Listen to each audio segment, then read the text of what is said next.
I'm Luke Melky, helping you master the art of filmmaking. Today we're talking about when it comes to audio, there really is no good, no budget audio. I know this is kind of a bummer when you're trying to put together no budget, but you really need to have some type of audio recording device. You can't just pull out your phone and use your phone's mic. That really doesn't work well with this. So you need to have some type of budget. It doesn't have to be a big budget. You can have a low budget, but you really should have some type of budget set aside for audio, because audio is really what makes the difference between a professional and amateur. A lot will say that audio is half of a film, or some will even say it's more. I'm one that leans towards more than 50% of a film is audio. It's really the audio with all the little intricacies that make it feel like the world's believable. It's not just the visuals, it's the audio that makes it feel real. So that's why you really need to have good audio. So we're going to talk about some of the mic types there are and their advantages, and also how to use them a little bit. So the first mic we're going to talk about is the shotgun mic. This is the typical mic that you think of when you think of Hollywood, with the big boom pole, or the person's got the pole over their shoulders with the mic.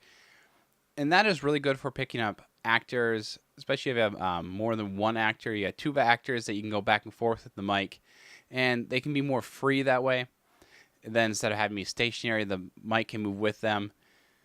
But when you do this, you really do want to have a boom pole. I've sometimes used monopods or even tripods to help kind of pull out the mic.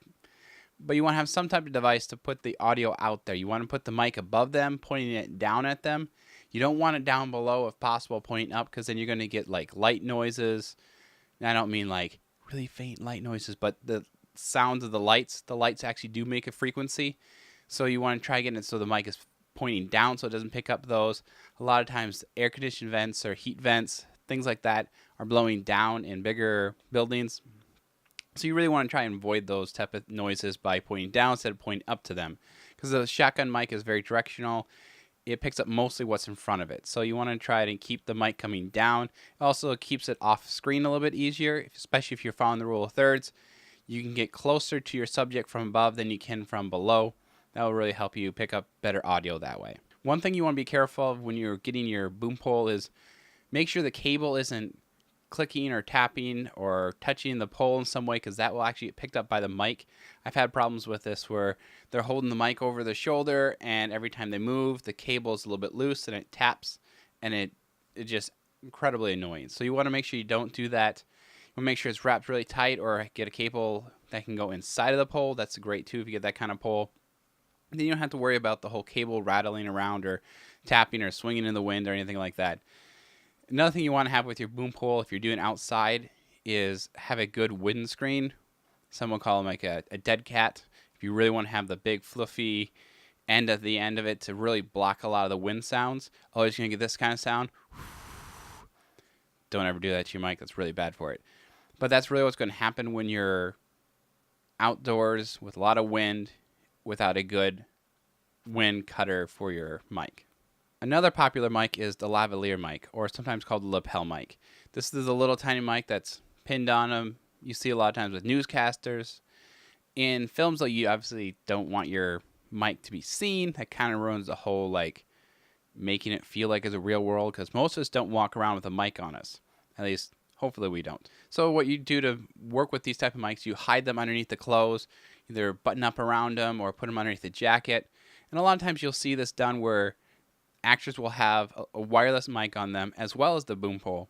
And then they kind of mix the two audios together and they pull which one works best. You can get the clarity and crispness of the sound with the lapel mic, but it doesn't sound real because most of us aren't normally that close to someone's mouth when they're talking. It has a different feel and sound to it than if you're further away from them like this. So you want to also mix in some of the boom pole mic with it as well if you do have the lapel mic. And you kind of get that more real, rich sound to it. You get the crispness, clarity, richness of the closeness. You get the realness with the shotgun mic. So sometimes you can mix both of those as well. But that's usually for a little bit bigger than your typical just bare bones, low budget type of production. When you have your mics like this, you want to really be careful of the rustle of the clothes. Pay real close attention to that. Make sure it's not on a spot where the clothing is tight, or you know it's going to be going back and forth, or maybe underneath the jacket, where the jacket you know is going to be rubbing back and forth and causing sound like that. You don't want to have that in your recordings. The third mic we're going to talk about is the cardioid mic. This is a more general, like what you think of as a handheld mic. Typically, they're this kind of mic. It picks up a little more general audio sounds, just the ambience of the room.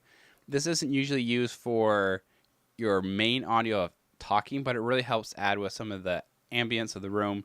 So that's what you want to do if you're trying to add the room sound. Pick up a mic like that. Otherwise, you can get really directional sound or maybe too wide of pickup range if you get something a little bit wider than that. So cardioid is a good focus in and picks up the sound that the camera would kind of pick up if it was a real person. What would it hear? Another device that I really recommend having when you're doing your film is a separate audio recording device. These can cost somewhere between $50 and $100. There's obviously ones that are way more expensive, but you can get a pretty decent one for about $50 just to plug your mic into that so you get a better audio recording than plug it into your camera. Yeah, a lot of the cameras have the mic inputs, but they're usually not designed or programmed properly to have as good of audio as something that's designed just to do audio. So you want to have a separate audio recorder, but that also means you're going to have another person running the audio, managing that to make sure that's working right. Another reason you want to have that is it does give you better control of the audio than just an in-camera type of mic. Because if you run it right into the camera, you really don't have a lot of controls, a lot of options with that. If you have a separate audio recorder, you can do a lot more controls and settings that way. I use a typically kind of a run and gun. I like the H4n. That one runs a little bit more expensive than the $100 range. That's closer to $200 range.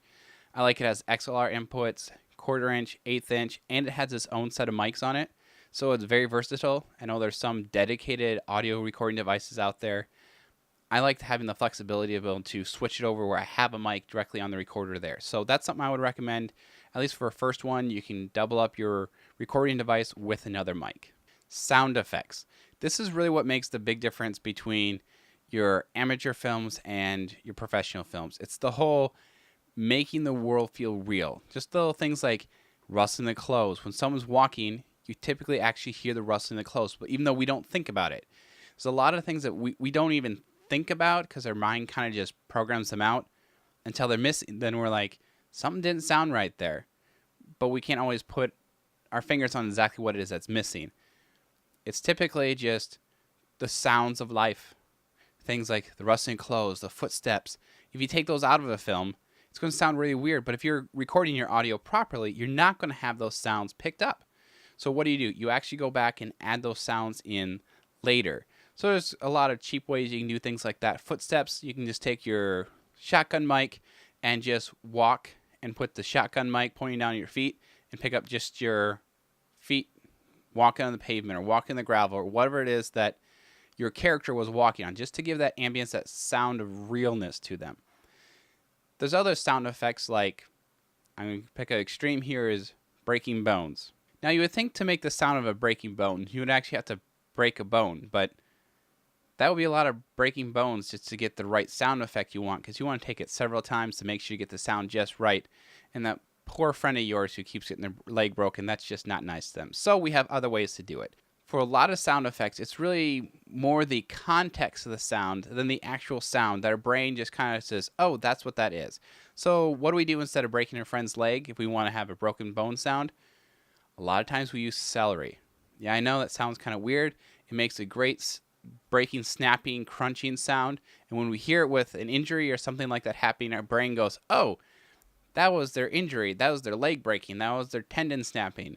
But in actuality, it was just someone biting into celery. Kind of odd, but it's true. Another one that I like to pull out as an example is the Nazgûl from Lord of the Rings. That is just a donkey played backwards. I know it doesn't sound nearly as creepy when you think of it as a donkey, but that's actually what it is. It's just a donkey talking backwards.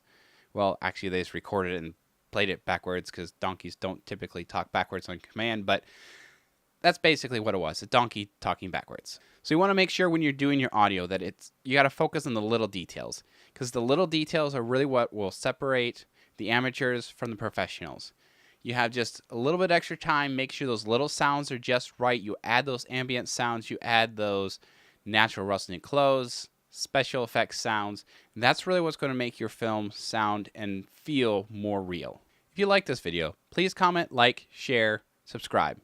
Or just go get a pizza, watch it again while enjoying your food. I'm Luke Melky, helping you master the art of filmmaking.